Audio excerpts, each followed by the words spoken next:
이 지금 무대에 얼마나 고생이 많으십니까?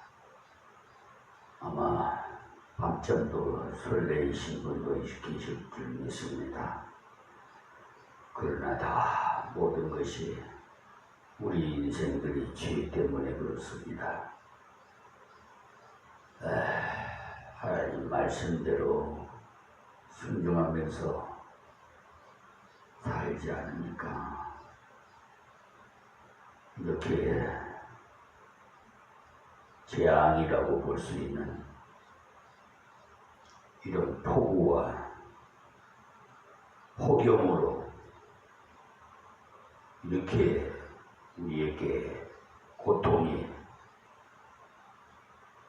오고 있는 것입니다. 누구 탓이 아니라 다 내 탓이고 내가 잘못했기 때문에 하나님의 말씀을 순종하지 않고 세상적으로 사니까 하나님께서 노하셔서 이러한 일이 벌어지는 것입니다. 자, 본문 말씀으로 드리겠습니다. 오늘 새벽도 갈라디아서 강해 설교로 11장부터 말씀드리겠습니다. 남은 유대인들도 저와 같이 외식함으로 바나바도 저희와 저희의 외식에 유혹되었느니라. 보십시오. 이렇게 좀 유명한 사람들이 그 베드로는 유명한 이름 있는 사람이 되어버렸어요. 유대인들에게는 설교할 때 3,000명, 5,000명이 회개하는 역사가 일어났으니까 누가 유명한 목사라고 사도라고 하지 않겠습니까? 지금도 이 한국교회에 유명한 목사, 원로 목사, 유명 인사들이 특히 말이에요. 이렇게 막 이렇게 유혹당해가지고 자기는 몰라요. 본인은 모른다고.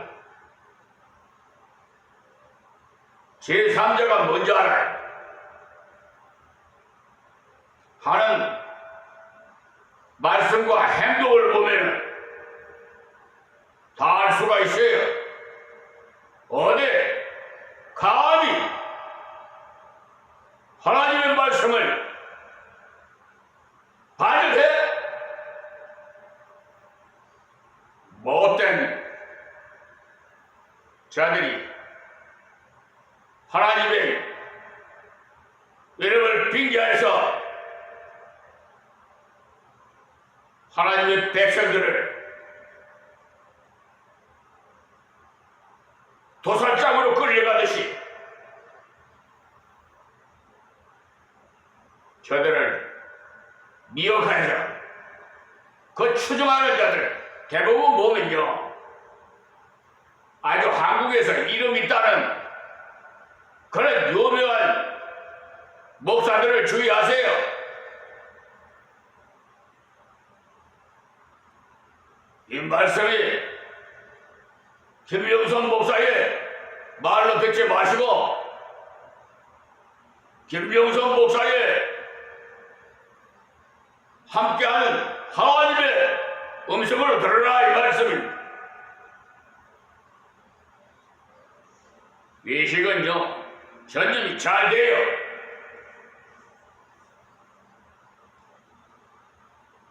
꼭 그래. 얼마나 전념이 잘 되는지 특히 교회를 지도하는 분들이 말할 때도 꿈에서 하고 책망할 때도 빙빙 돌려가면서 한다면 다른 사람도 본을 봅니다. 책망은 알아듣기 쉽도록 해야지 빙빙 돌려가면서 하면은 무슨 말을 하는지 들을 수가 없어요. 베드로가 외식하니까 같이 있던 유대인들도 베드로를 따라서 외식한 겁니다. 이방인들과 베드로가 식사를 하다가 유대인들이 온다는 말을 듣고 이방인과 식사를 하지 않았다는 식으로 베드로가 들어가니까 우리도 들어가자 하고 같이 들어갔을 뿐 아니라 복음적인 바나바까지도 전념이 되어 버렸던 것입니다. 오염이 이렇게 잘 돼요. 그래서 저는 하나님, 저 이 세상에 너무나 오염된 자들이, 외식하는 자들이 너무 많으니 하나님 다스려 주시옵소서 하면서 저도 오염될까 두렵사오니 주여 함께 하옵소서 하고 우리 갈라디아서 5장 22절 23절 한번 보세요. 성경의 열매 9가지가 있지요. 사랑의 열매로부터 시작해서 마지막에 9가지, 9째는 뭔 열매지요? 절제 열매지요. 알파와 오메가가 되신 우리 하나님 예수님께서 심판하실 때 절제를 하지 못하고 외식한 자는 불법을 행한 자에 난도 모른다 할 겁니다. 특히 더블 시집 배도 집단에 가입된 자들, 교단 소속 교회 모두 그냥 도매금으로 그냥 다 그냥 도살장으로 끌려가는 저 짐승 모양으로 끌려갈 것이니까 그렇게 아세요.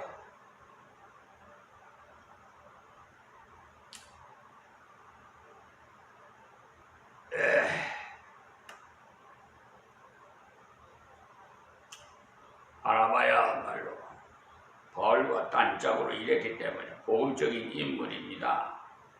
그 사람이야말로 이방인 속에 들어가서 일한 사람, 그런 사람이 베드로의 외식에 전념이 되어 같이 행동했던 거예요. 저 원로 목사 김진호, 원로 목사 박조준,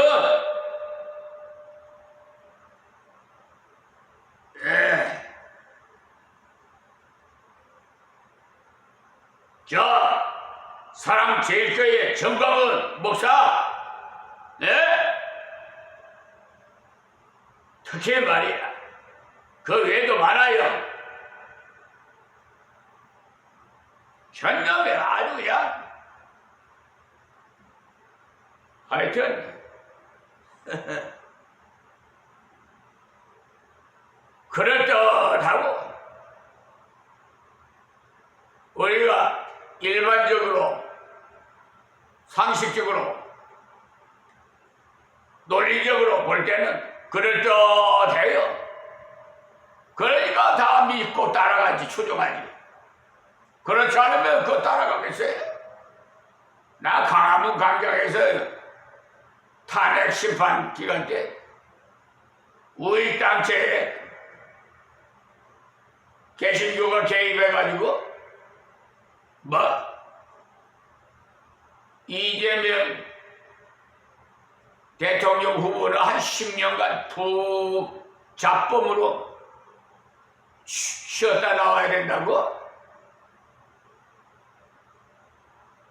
하나님께서요 쳐버려요.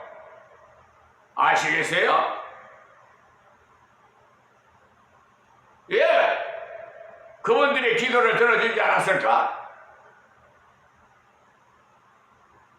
극동방송 이사장 김장한 왜 압수수색을 받았을까? 에? 여의도 순복음교회 이영훈 목사 왜 압수수색 받았어요? 하나님의 경고예요. 아시겠어요?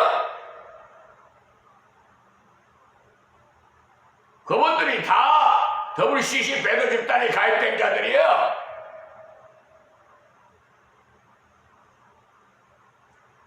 이렇게 똑똑하게 명료하게 가르쳐줘도 몰라.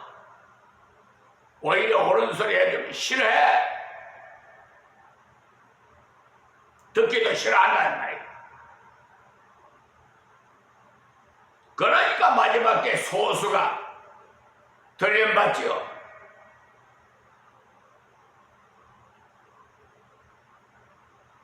아마 다 가면 천국이 만원이 돼가지고 하나님께서 그렇게 수련하는 걸 알고만 드릴 거예요.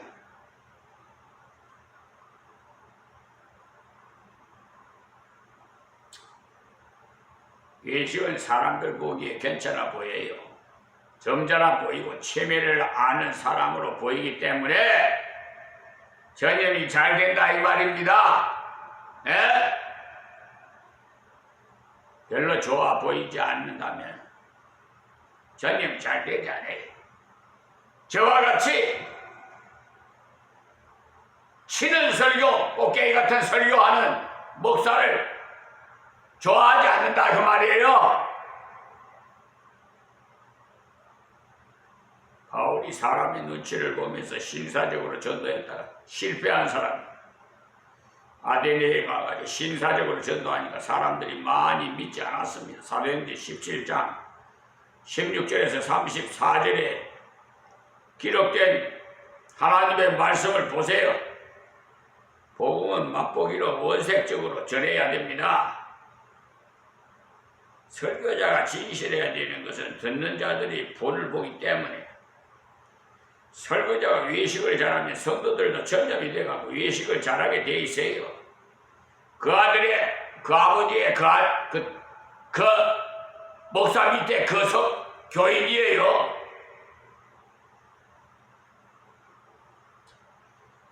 지금 국가적인 사건이 많이 터져서 기독교인들이 코너로 몰리는 입장입니다. 그래서 한국교회에 자꾸 교인 수가 줄어들어가는 이유가 있어요.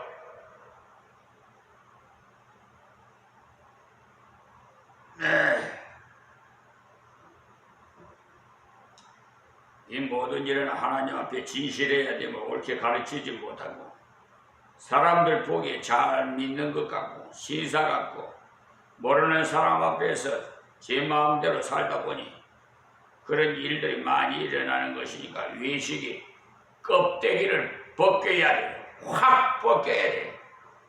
골수로 쪼개서 돈만 많으면 교회 안에서도 인정받는다는 사상이라든지 부정부패를 해서라도 높은 자리에 올라가면 복받은 것으로 여기는 잘못된 생각을 심었기 때문에 교회가 비판을 받는 거예요. 외식은 유혹이 잘 됩니다. 겉으로 보기에 멀끔하게 때문에 저 서울중앙지방법원 소외 재판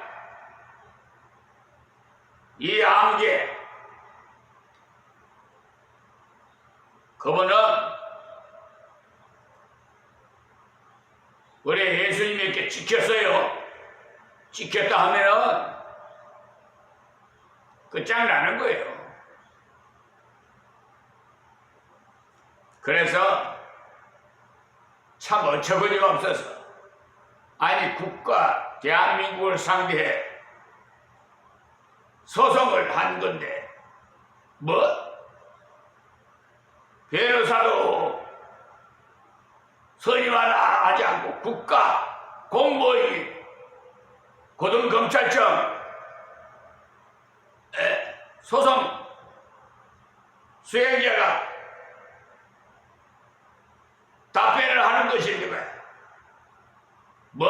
담보 제공 명령? 1,000만원 손해배상 청구했더니 330 몇만원 담보 명령 내려서 14일 내로 내라고? 참 누구를 바보로 하는가 봐. 참 어처구니가 없어서 그래서 기피 신청을 해버렸어요. 당신 같은 사람한테서 올바른 재판을 받을 수 없다. 그러니 다른 판사에게 맡겨라. 당신은 자격 없어. 그런 뜻입니다. 기피 신청. 좀 두고 보겠어요. 참 어처구니가 없어서네. 한 20년 가까이 법정을 내 집까지 드나드는 사람한테 뭐? 소송을 수없이 많이 하는 사람한테 뭘? 나 참 별난 판사 다 봤어. 그러니까 목적은 소송을 취하하라는 거야. 담보 안 하면 14일 내로 안 하면 각각 처리해 버린다는 거야. 아니 돈이 있어도 담보를 봉탁을 안 해요. 왜? 미치광이한테 말을 내가 들어야 되겠어요?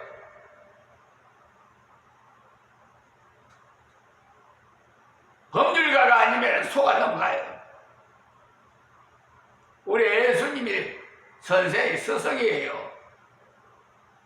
저의 법전을 가르쳐 주신 분이 야밤에 깨워서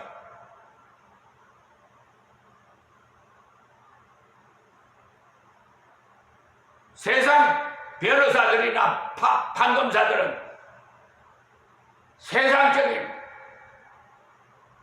대학교에서 또 대학원에서 뭐 공부를 해서 판사, 검사 은퇴하면은 변호사 하는. 저는 예수님이 선생님이 되셔서 가르쳐 주셨어요.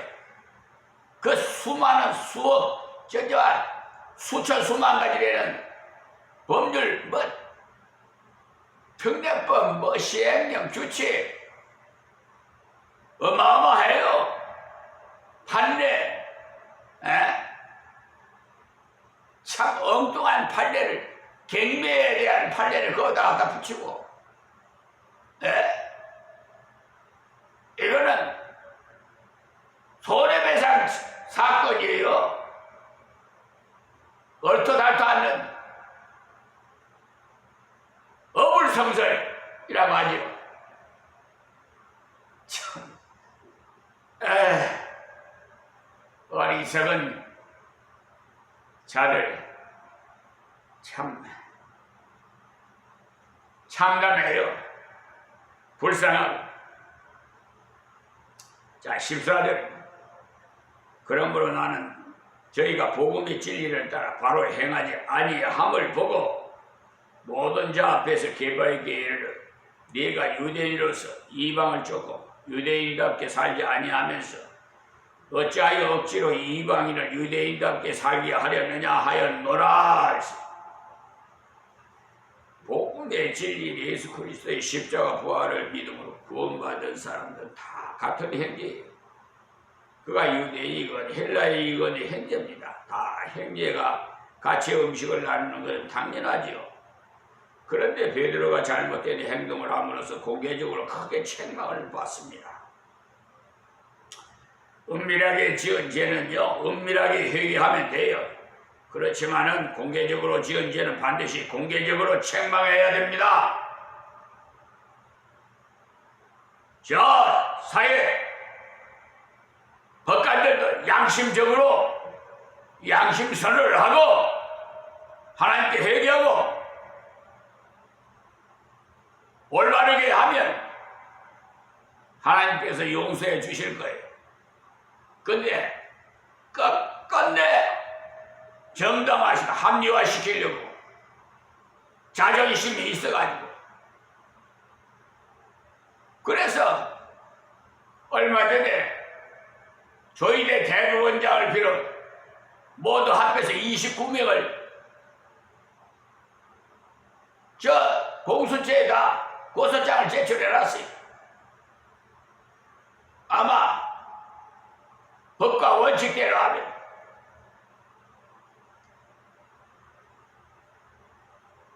톱 뉴스감이 될 거야. 보십시다. 역사하는 거 어떻게 하는지. 그것도 이재명 대통령 앞으로 보낸 사법부의 비리를 낱낱이 보냈더니 그걸 공수처로 보낸 거예요. 그러니까 공수처에서 저한테 답변이 왔어요. 고소장을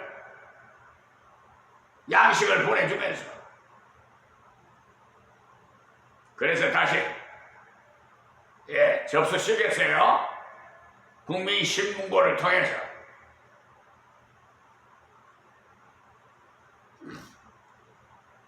그래서 잘 접수되었다고 통보를 받았습니다. 카톡으로. 디모데전서 5장 19절에서 20절 보면요, 장로에 대한 송사는 두세 증인이 없으면 받지 말 것이요, 범죄한 자들 모든 사람을 꾸짖어 나머지 사람으로 들어가게 하라, 이렇게 말씀하셨어요. 다른 사람에게 나쁜 영향을 끼친 죄에 대해서는 공개적인 책망을 함으로써 죄지은 본인도 회개하고 다른 행위들도 같이 회개하도록 그렇게 해야 돼요. 그러나 은밀하게 지은 죄는 은밀하게 회개하면 끝납니다. 그러나 많은 사람 앞에 거짓말한 것은 많은 사람 앞에 나가서 공개적인 사과를 해야 돼요. 그래야 다른 사람이 인격적으로 피해받은 것에 대해서 회복할 수가 있습니다. 그래서 바울 사도가 게바를 그 자리에서 책망한 것입니다. 자, 15절 말씀이에요. 우리는 본래 유대인이요 이방 죄인이 아니로되. 이 말씀을 잘못 읽으시면 바울 사도도 유대인은 대단하고 이방인은 아무것도 아니라고 말하는군, 이렇게 생각하기가 쉽습니다만, 그러나 이 말은 유대인들이 본래 가지고 있는 사고방식을 그대로 말하는 것입니다. 유대인들은 모두가 대단하다는 긍지를 가진 사람들이다 라는 말이지, 바울 자기가 유대인이기 때문에 대단하다는 말은 아닙니다. 이방 죄인이 아니다는 말은 이방 사람처럼 하나님을 모르는 자가 아니라는 것. 유대인들은 구약을 배워서 알고 있으므로 하나님을 알고 있지요. 로마서 3장 1절에서 3절에 보면 유대인의 나음은 하나님 말씀을 맡았음이라고 나와 있어요. 유대인의 나음은 구약을 맡은 겁니다. 그렇다면 구약의 말씀을 순종해서 하나님을 바르게 전해야 유대인답게 하나님께 영광 돌리는 것이, 말씀을 옳게 믿지 않으면서 하나님 알고 있다는 것은 소용없습니다. 그러니까 한국교회 교인들은 말씀을 많이 들어서 귀는 커요. 그런데 행함이 없어. 말씀을 듣고 그대로 행해야 되는데 행함이 없으니까 기엉아요. 몸의 지체는 빼짝 말라. 여러분이 복음을 믿어서 얻는 복이 무엇입니까? 하나님의 복음의 말씀을 받아서 영생의 복음을 믿었어요. 그래서 죄사함을 얻고 영생을 얻었죠. 그렇다면 복음적인 삶을 살아야 합당한 것이지 말씀대로 살지 못하면 하나님 복을 까불어 버리는 자가 됩니다. 그래서 16절에 아주 중요한 말씀을 하셨는데 또 시간이 제한이 돼서 여기서 말씀을 마치고 다음 시간에 내일 성일 저녁 예배에 이어서 말씀을 드리겠습니다. 16절은 하나님 감사합니다. 주신 말씀 이 미말의 종이 전에 싸우니 듣는 자마다 복이 되게 하옵시고 또한 이방인도 구원해 주셔서 아버지 나라 확장시켜 주시옵시고 우리 이재명 대통령을 세우신 하나님 감사합니다. 이재명 대통령에게 더욱 지혜와 총명과 명철을 더해 주시고 나라와 국민을 위해서 헌신하며 봉사하는 훌륭한 역사에 남는 대통령으로 기록되게 하여 주시옵소서. 어려운 난관도 다 하나님께서 풀어주실 줄 믿습니다. 저 미국 트럼프 대통령이 우방국이라고 하면서 하나님의 말씀을 거역하고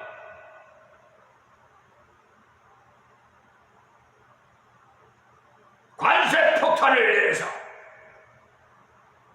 또 앞으로 국방비를 GNP의 5%를 이런 말까지 거론하고 나오는데 아버지여 다스려 주셔서 저 교만한 트럼프 대통령을 다스려 주시옵소서. 예수님의 이름으로 기도합니다. 아멘.